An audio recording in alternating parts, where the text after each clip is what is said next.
it's pretty well known that Thanos is the bad guy. He is the antagonist of the film, and basically like the whole series, way back in like Guardians of the Galaxy. Yeah, when they first teased Thanos, and in fact when they first showed Thanos, I didn't even know who he was.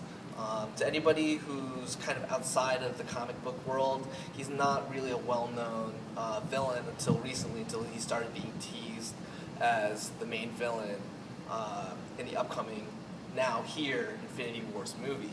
In my opinion, watching the film, I feel like Marvel's taken a lot of liberty, and Disney's taken a lot of liberty in expecting the audience to know who Thanos is. And me, as a non-comic book reader, or just somebody, it's not that I don't read comics, I do, it's just I'm not super familiar with all the history of all the books, and I feel like the movie is assuming that I should know who Thanos is and what he believes in and what he is as a character. The film doesn't give a good background of Thanos. You know what? So without doing spoilers, we're gonna try to do a little, give you guys a little insight into the background of Thanos and what I think Marvel assumes that the audience already knows about Thanos. And I'm sorry, I didn't mean to cut you off. No, it's all What were you good. gonna say? That I think as soon as like a Marvel movie is done, they expect you to like go read the comics. So And you know, that's a good point. I didn't even think about that. That maybe they're trying to leave parts out to influence watchers to go read the comic books, which isn't a bad thing. But for people like me, you know, these Marvel films have been around for over a decade, and I still haven't picked up a single comic, a Marvel comic, except for Deadpool kills the Marvel universe. their 10th anniversary just passed on the May 2nd, 2008. That's the first time Iron Man? Yeah, it came out. Very cool. I did not know that fact. So getting back to Thanos, you want to tell me a little bit about what drives his character? Yeah, he's not power hungry. He's focused on like just like creating a world that it's not necessarily bad, but it doesn't have like any good meaning to it. Yeah, I feel that Thanos' intentions aren't evil.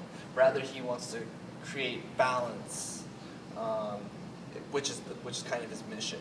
Without saying too much to give too much away. So he's more belief-driven than power-driven, is what you would say.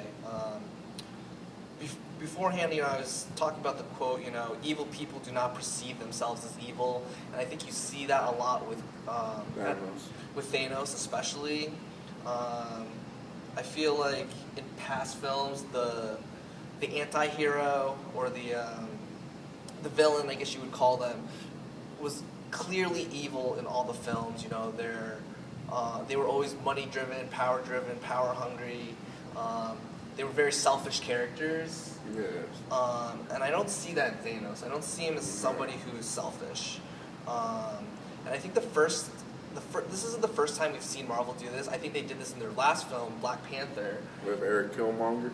Exactly. You know, a lot of people say that they felt for his character, especially at the end. And I'm going to assume that you guys have seen Black Panther, so a little Black Panther spoiler. But at the end, when he's finally killed, you know, you feel sorry for his character.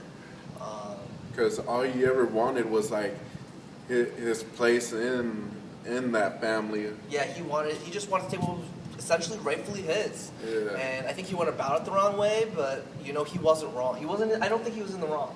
Yeah. How do you feel about that? I feel like it was like half and half, like of what he really felt like. What part of him, what he did feel was right, but he probably thought like it was also bad. Like how he was power driven, as you could tell. Like he wanted to give, like all the other war supplies to like every other country. Yeah, no, definitely. Like he was, I think, a little bit selfish in certain ways, but he wanted to share the technology with the world. Yeah. And you know, I feel like in a different world, those two, Black Panther and Eric Killmonger, could have sat down and came to an agreement. And it's sad. It's sad at the end of that film how, you know, it took him killing his cousin for him to realize that his cousin was right, and that, you know, I think he was unnecessarily killed. Yeah.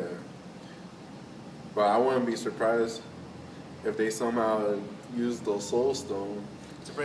That's a good point. I would love for Michael B. Jordan to come back as Eric Killmonger and join the Avengers. I would love to see that.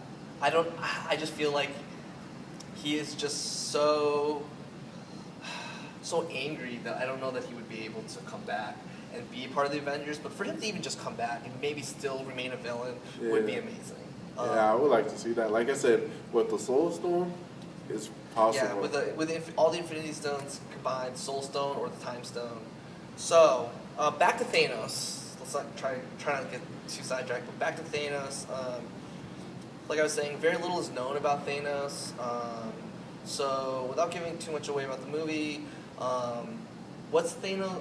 Where's Thanos from? What's his race? Who is he? His race is like, I think it's called like Droid, but he's from this planet called Titan. So, and his nickname is Mad Titan. Okay, so he's a Titan. He's essentially an alien. Right? Yeah, basically. Okay, advanced civilization. I mean, at the end of Ragnarok, we see his ship, which is, I'm assuming, built by his people from his planet.